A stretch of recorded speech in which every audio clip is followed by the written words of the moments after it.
Assalamualaikum warahmatullahi wabarakatuh. Perkenalkan, nama saya Risdayanti, Stambuk 190354211010, Prodi Agroteknologi Universitas Andi Jema Palopo. Ruang lingkup mekanisasi pertanian. Mekanisasi pertanian dalam pengertian agriculture engineering mencangkup aplikasi teknologi dan manajemen penggunaan berbagai jenis alat mesin pertanian, mulai dari pengolahan tanah, tanam, penyediaan air, pemupukan, perawatan tanaman, pemungutan hasil sampai ke produk yang siap dipasarkan. Implementasi mekanisasi pertanian dalam usaha tani. Sejalan dengan perkembangan teknologi dan pemikiran manusia dari zaman ke zaman, cara pemupukan hasil atau panen pertanian pun tahap demi tahap berkembang sesuai dengan tuntutan kebutuhan. Kegiatan modernisasi pertanian itu harus dimulai dengan manajemen tertata rapi dari mulai proses produksi, pengolahan hingga pemasaran produk pertanian. Beberapa tahapan implementasi mekanisasi pertanian dalam kegiatan usaha tani antara lain mekanisasi penyiapan lahan, mekanisasi penanaman, mekanisasi pemeliharaan tanah, mekanisasi pemanenan, dan mekanisasi pasca panen. Tahapan pertama yaitu mekanisasi penyiapan lahan. Penyiapan lahan pada prinsipnya membebaskan lahan dari tumbuhan pengganggu atau komponen lain dengan maksud untuk memberikan ruang tumbuh kepada tanaman yang akan dibudidayakan. Cara pelaksanaan penyiapan lahan digolongkan menjadi 3, yaitu cara mekanik, semi mekanik, dan manual. Jenis kegiatan terbagi menjadi 2 tahap. Pertama, pembersihan lahan, yaitu berupa kegiatan penebasan terhadap semak, belukar, dan padang rumput. Yang kedua, pengolahan tanah.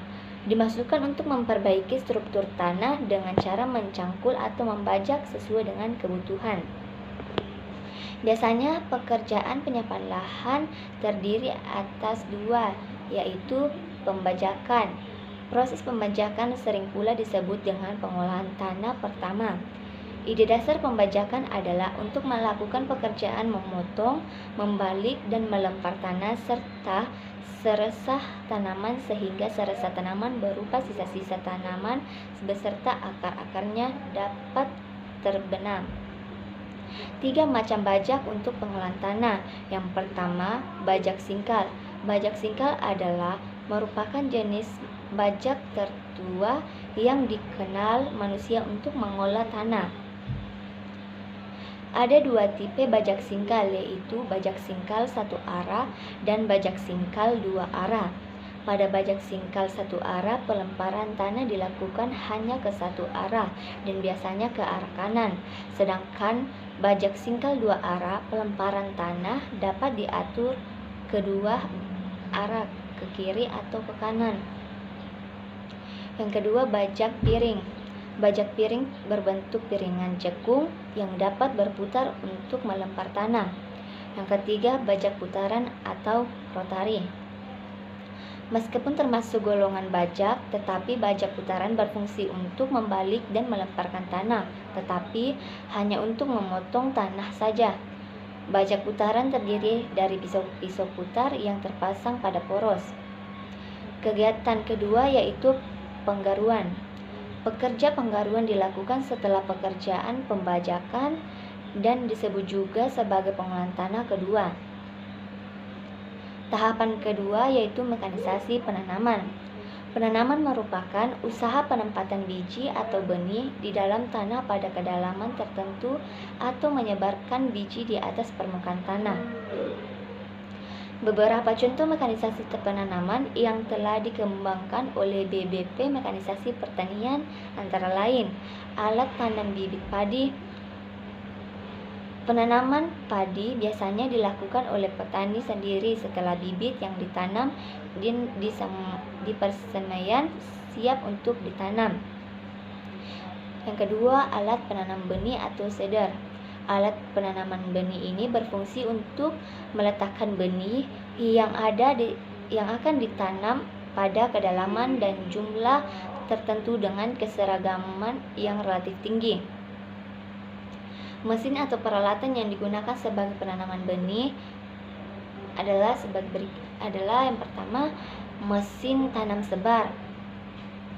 Yang kedua, mesin tanam acak dalam lajur. Yang ketiga, mesin tanam presisi dalam lajur.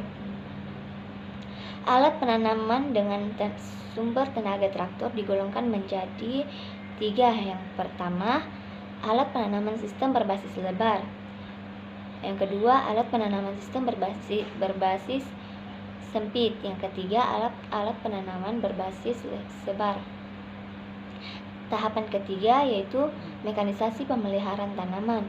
Setelah tanaman ditanam dan agar dapat tumbuh dengan baik, maka tanaman perlu perawatan, yaitu mencegah dan memberantas adanya gangguan baik yang disebabkan oleh tanaman pengganggu maupun hama penyakit. Beberapa kegiatan pemeliharaan tanaman meliputi: pertama, penyiangan tanaman pengganggu maupun hama penyakit. Untuk tanaman padi, penyiangan pada tanaman padi, penyiangan tanaman pengganggu biasanya dilakukan petani dengan dicabut secara manual atau dengan menggunakan alat yang dinamakan landak. Apabila baris tanam disiapkan secara mekanis, maka penyiapan tanaman pengganggu dapat dilakukan secara mekanis dengan menggunakan alat rigger. Kedua, pengendalian hama dan penyakit tanaman. Pencegahan maupun pemberantasan hama penyakit baik untuk tanaman padi maupun palawija dilakukan dengan penggunaan alat penyemprotan yang dapat dilakukan secara semi mekanis maupun dilakukan secara mekanis dengan penyemprotan yang dihembuskan oleh bantuan penggerak motor. Yang tiga, pemupukan. Atas dasar sumber yang dipergunakan untuk menggerak alat pemupukan, maka alat dapat dibedakan menjadi 3 golongan, yaitu pertama, alat pemupukan dengan sumber tenaga manusia, dibedakan menjadi 2, yaitu tradisional. Cara tradisional ini masih banyak dipergunakan petani di Indonesia.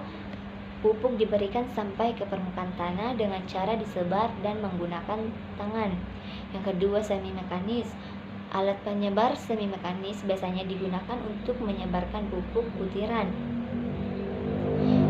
Alat kedua yaitu alat pemupukan dengan sumber tenaga traktor. Alat pemupukan yang digerakkan traktor mempunyai bentuk bermacam-macam dan tergolong peralatan mekanis atas dasar pupuk yang dipergunakan. Maka mesin dapat digolongkan menjadi 3, yaitu alat penyebar pupuk, alat penyebar pupuk butiran, alat penyebar pupuk cair, dan gas. Tahapan keempat yaitu mekanisasi pemanenan. Alat dan mesin panen terdiri dari banyak macam dan jenisnya yang digolongkan menurut jenis tanaman dan tenaga penggerak, juga menurut cara tradisional maupun semi mekanis sampai yang modern. Cara pemanenan padi dapat dibagi 2 macam cara, yaitu cara tradisional dan cara mekanis. Dengan cara tradisional, alat yang digunakan adalah ani atau sabit. Tahapan ketiga yaitu mekanisasi pasca panen. Pasca panen atau kegiatan setelah panen merupakan masa kegiatan usaha tani yang paling kritis. Bukan hanya curahan tenaga kerja, namun juga faktor kritis yang menyangkut masalah susut, kehilangan hasil, dan petani masih besar. Pada tanaman padi, proses pasca panen adalah serangkaian kegiatan yang dilakukan setelah pemanenan. Proses-proses tersebut dapat berupa perentukan, pembersihan, pengeringan, serta penyiapan dan pengangkutan beberapa kegiatan-kegiatan pasca panen. Itu kiranya penjelasan dari saya, kurang lebihnya mohon dimaafkan. Wabillahi taufiq wa hidayah. Wassalamualaikum warahmatullahi wabarakatuh.